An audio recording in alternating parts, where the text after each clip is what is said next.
Live, le retour de Indochine.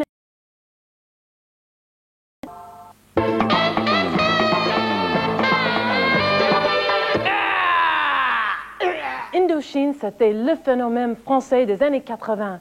Ils étaient les idoles de jeunes en France, en Europe et oui, en Amérique du Sud aussi. Ils ont même un fan club à San Francisco. Moi, je suis de Los Angeles, mais ce n'est pas grave. Ces mêmes Indochine reviennent après 1 an et demi de recul, de repos et de réflexion. Ils ne sont plus que 3 et sont devenus des hommes. Leur dernier album intitulé simplement Indochine est très personnel, même intime et parfois mystérieuse. Philippe Edel, le producteur de 3 premières Indochine, revient sur cette dernière, presque comme un 4e membre du groupe. Je voulais rencontrer Dominique, Nicolas et Stéphane pour leur dire que j'ai écouté leur album et je l'ai trouvé pas mal de tout. Surtout ces 2 bijoux qui s'appellent Mort et 2 fleurs pour s'allonger. Quand je l'ai quitté, je demandais un baiser et ils m'ont donné un baiser pour vous en exclusivité.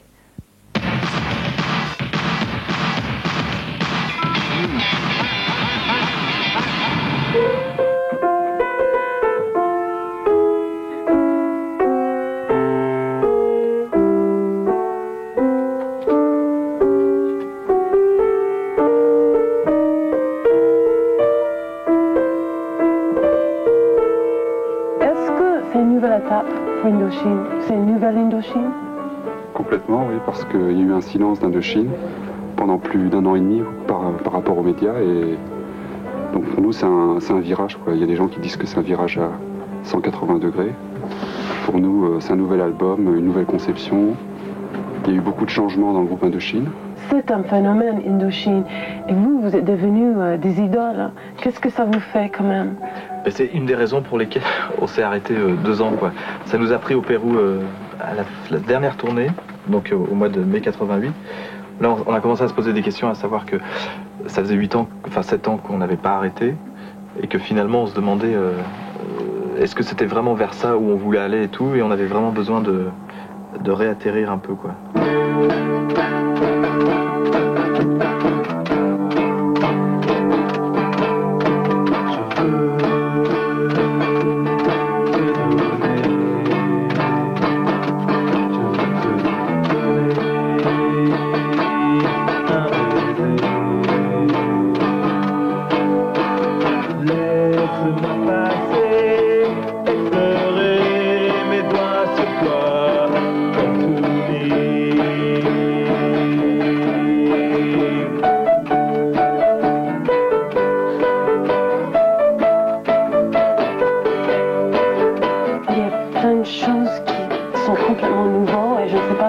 Quelque chose qui vous avait touché pendant 1 an, ou si c'est Philippe qui a apporté des influences, surtout la musique qui vient parfois comme ça, magique, la musique iranienne, la musique classique, d'où viennent toutes ces influences-là? D'abord, on parlait de Philippe, c'est le producteur de l'album.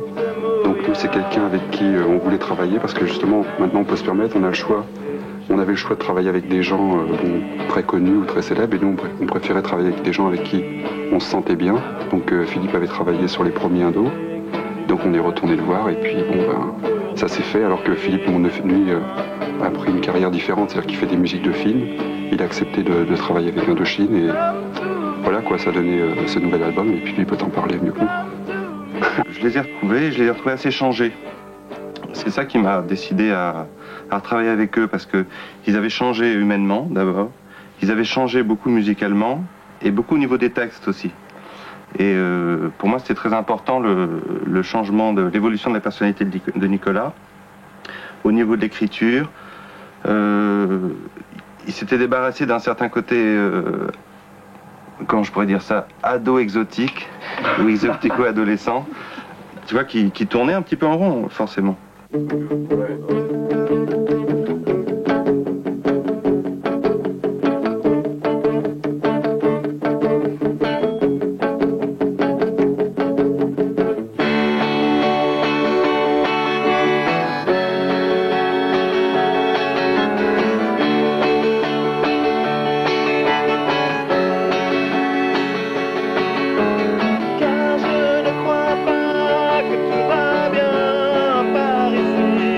veux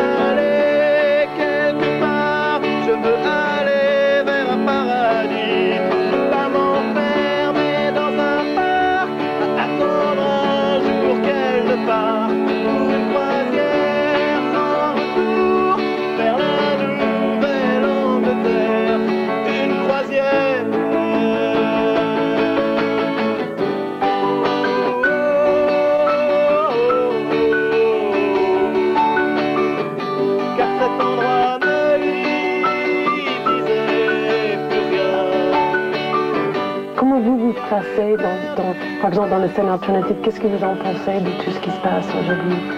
Ben, écoute, nous on s'est arrêté en 88 pour justement plus entendre parler de ce genre de problème parce que nous on avait vraiment l'impression de... Enfin, on a quitté tous l'école pour échapper à tout ce genre de classement, de critique, de peut mieux faire, etc. Et en fait on se retrouvait avec ce même genre de problème, c'est-à-dire être catapulté groupe numéro 1 comme si c'était premier de ta classe et puis après il y en a d'autres qui arrivent, qui te dépassent et tout. Nous, ça nous a toujours gonflé ça. Donc par rapport à ça, après le mouvement alternatif, je trouve que c'est une des meilleures choses qui a pu se passer en France, sauf que, à mon avis, ils sont pas mal trompés d'adversaires, puisque, bon, déjà, ils ont tous signé chez des majors, et en fait, soit tu recrées un système dans un système, ce qu'ils ont fait, soit tu te sers de ce système en l'améliorant et en essayant d'être libre. Et nous, c'est ce qu'on a toujours fait depuis le début, c'est-à-dire que dans notre maison de disques, on a fait de A jusqu'à Z, de la musique et tout ça. Donc on se sentait pas trop de ce côté. Ceci dit, c'est vrai que ça a permis de donner la parole à des groupes dont les maisons de disques ne voulaient pas. Alors que nous, on a eu la chance, par rapport à eux, de faire un premier concert et que des maisons de disques étaient intéressées tout de suite. Donc de toute façon, c'est une alternative intéressante.